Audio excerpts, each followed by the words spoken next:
Let's talk about something almost nobody wants to say out loud. The crisis of attraction. Not men are trash, not women are delusional, something much colder and more structural than that.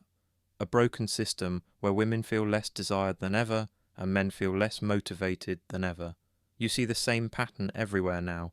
Women in their 30s and 40s, attractive, educated, successful, saying, "Where did all the good men go? Why isn't anyone seriously pursuing me anymore?" Men looking at those same women thinking, "You're everywhere, and somehow I feel nothing." Both sides are confused. Women feel invisible in the one way that matters to them, serious male pursuit. Men feel numb in the one way that matters to them, the instinct to chase something rare, special, worth effort. And the brutal truth is this: a lot of women accidentally killed the very thing they wanted most, deep male desire, by chasing the one thing that looked powerful in the short term, constant attention. Let's walk through what actually changed and why the modern attention economy has quietly destroyed mystery, scarcity, and the chase. 1. Where have all the good men gone? The confusion. You've heard it maybe from women you know. "I'm attractive, I'm in shape, I have a good job. Why is dating so dead?" In my 20s, I had endless options. Now, at 35 or 40, the inbox is full, but nobody serious is stepping up. Guys match, flirt, watch my stories, but nobody commits or truly pursues. What makes this paradoxical is who is saying it. Often, these are not invisible women. They're not off the grid. They are highly present, highly visible, constantly posting, constantly active. Hundreds of matches on dating apps, stories and reels every day. Comment sections filled with likes, fire emojis, thirsty compliments, DMs blowing up. From their perspective, they're surrounded by attention. From their emotional reality, they feel unclaimed, unchosen, and undesired. They confuse a flood of low-effort digital attention with serious romantic interest. But on the other side, men, especially quality men, are looking at the same situation through a completely different lens. 2. How men see it. What exactly am I pursuing? Put yourself in the mind of a switched-on man today. He looks at a modern woman's digital footprint and thinks something like this: "You're everywhere. I can go through your last 2 years in 15 minutes. I know your politics, your diet, your gym selfies, your vacation angles, your friend group, your exes, your drama. You're posting to hundreds or thousands of people every day. You are technically hard to get about commitment, but completely easy to access as content. So, what exactly am I supposed to chase?" Men haven't stopped wanting women, they've stopped feeling compelled to hunt, because the hunt used to mean discovering someone. Over time, gradually earning deeper access, slowly seeing new sides of her that weren't visible to everyone. Now most of that is dumped online upfront for public consumption. And here's the key: when everything is on display for everyone, nothing feels exclusive to anyone. There's no sense of, "She showed me something the world doesn't see." Men are wired to pursue what feels rare, valuable, not easily available to the crowd. Modern attention culture did the exact opposite.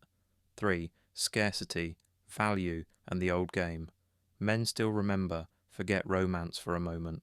Think basic economics, scarcity, value abundance, devaluation. We understand this for everything else. Rare art has value. Rare metals have value. Limited access creates prestige.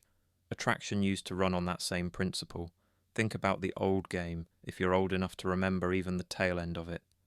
If you were interested in a woman, you saw her at work, at a bar, through friends, or at a social event. You knew almost nothing about her. If you wanted to know more, you had to approach. You had to risk rejection in front of real people. You had to earn basic contact, a number, a future meetup. There was no backup database where you could scan her whole life.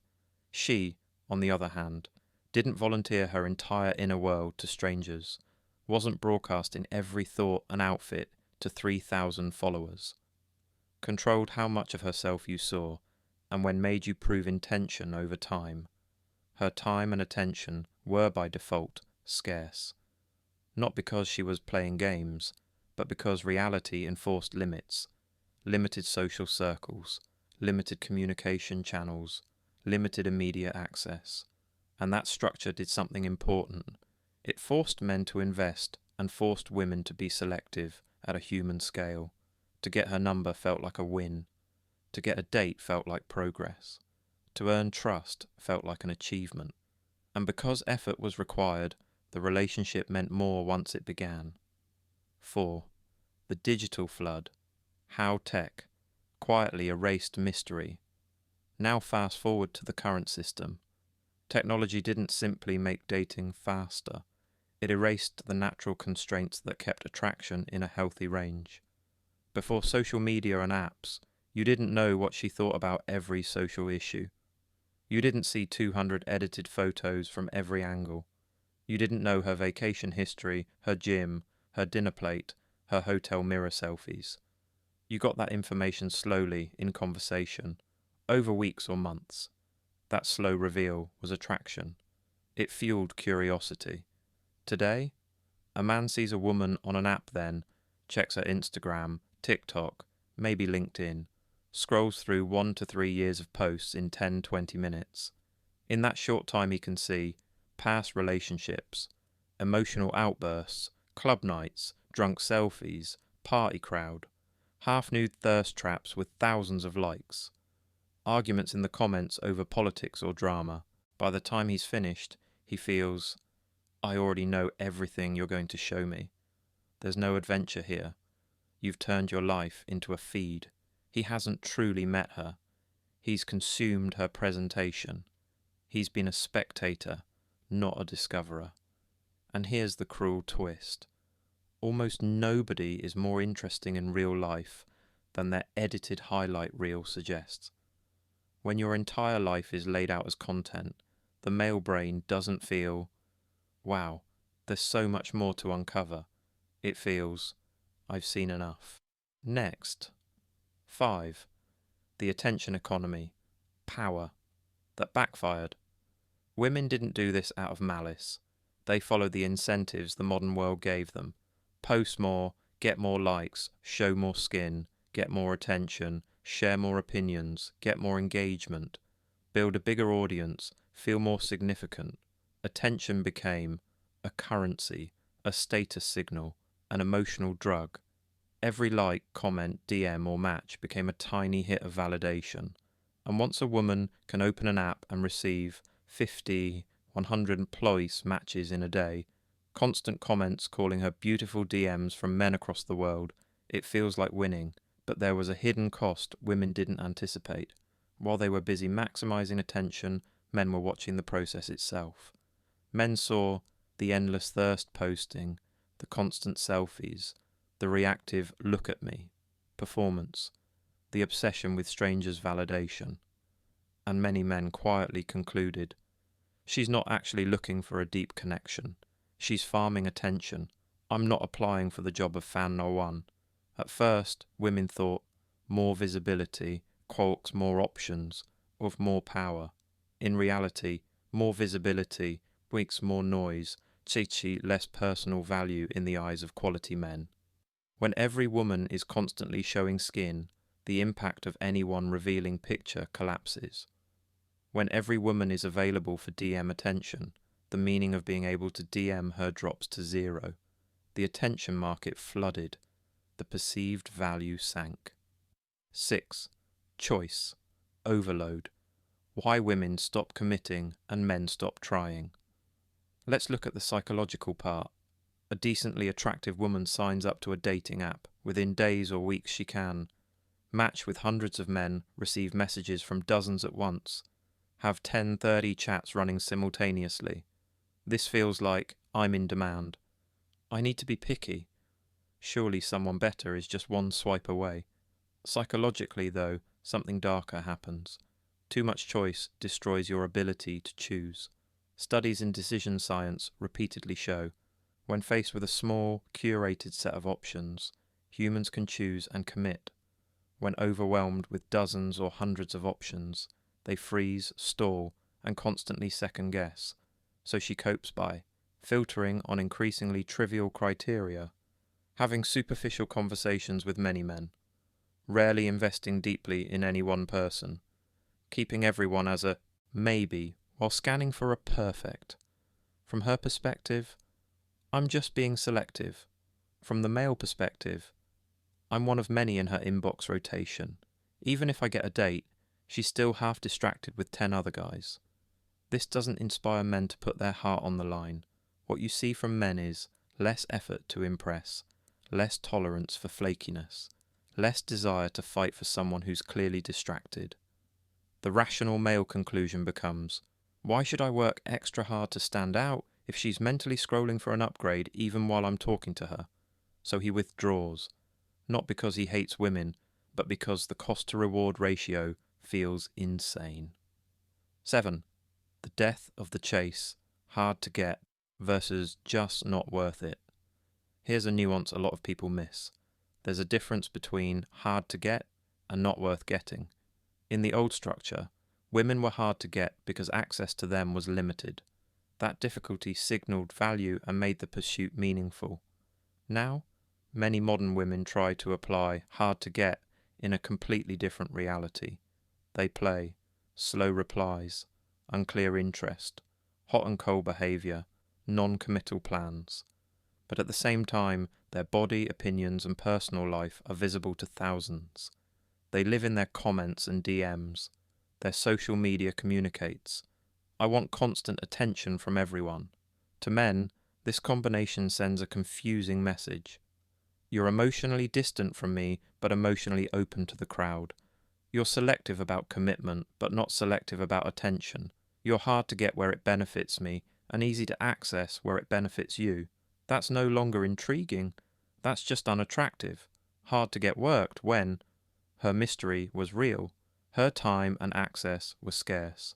Her selectivity applied across the board. Now, in many cases, what's hard is just getting her to focus, getting her off her phone, getting her to stop performing and actually connect. That's not alluring. That's exhausting. Quality men don't chase exhaustion. They walk away from it. 8. Something's wrong with me. No, something's wrong with the system. If you're a man and you felt numb, looking at women who are clearly attractive, unmotivated to pursue someone with thousands of eyes already on her, turned off by constant self-promotion disguised as confidence, zero desire to compete in her inbox with faceless strangers. Understand this, there is nothing wrong with you. Your instincts are functioning exactly as they should. Men are wired to pursue scarcity, mystery, genuine selectivity. The modern attention economy has produced the opposite. Radical abundance, minimal mystery, superficial selectivity backed by endless low-effort attention. Your brain accurately registers. This doesn't feel special. This doesn't feel intimate. This doesn't feel like something I want to invest in. That's not misogyny. That's a healthy signal saying, the price is too high, the product is generic, and the marketplace is dysfunctional. 9. Do women like this still exist? Yes.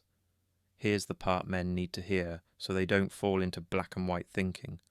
Not every woman is broadcasting her life. Not every woman is addicted to attention. Not every woman is living for the algorithm. There are still women who use social media lightly or privately. Don't treat their body as marketing material. Value their privacy and inner life. Are selective with attention and access, not just commitment. Are interested in connection, not audience growth. These women still play by the old rules, whether instinctively or on purpose. They create scarcity around their time, their actual presence, their deeper personality, their body, and not as a manipulative game, but as a reflection of genuine self-respect.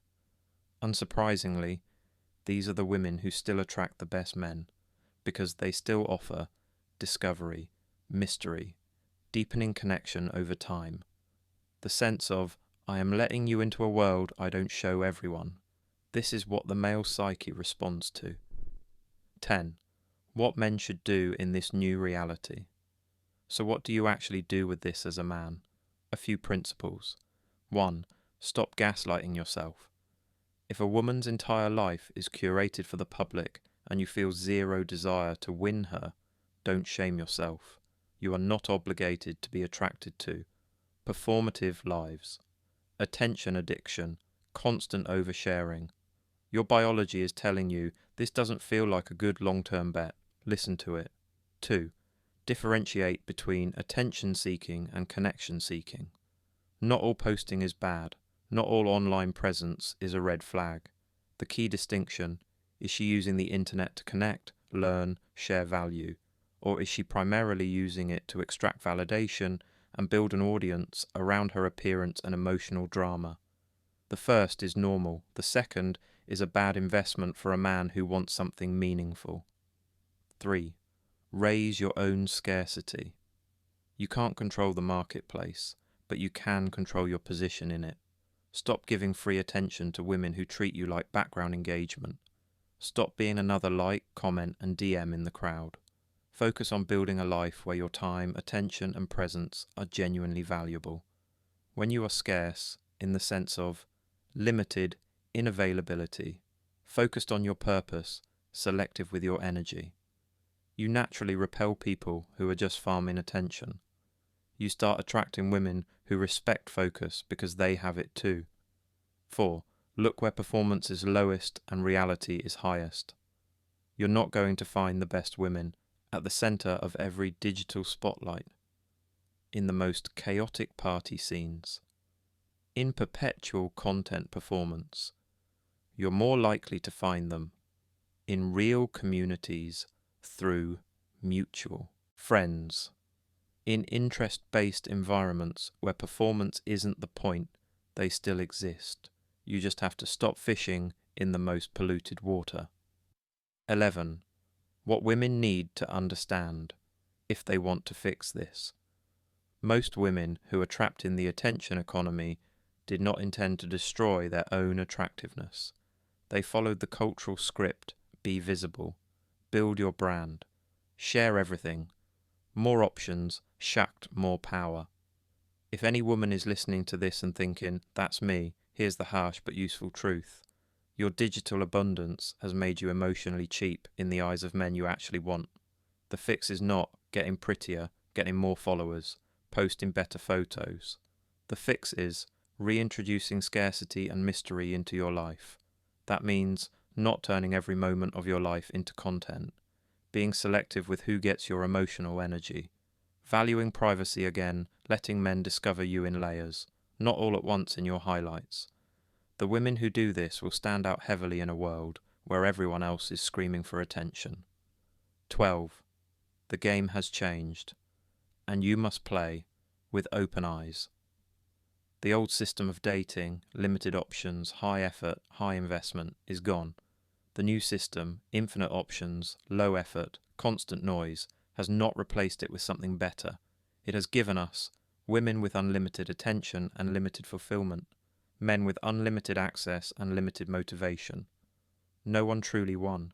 Women traded mystery for visibility and lost the very desire they were hoping to amplify.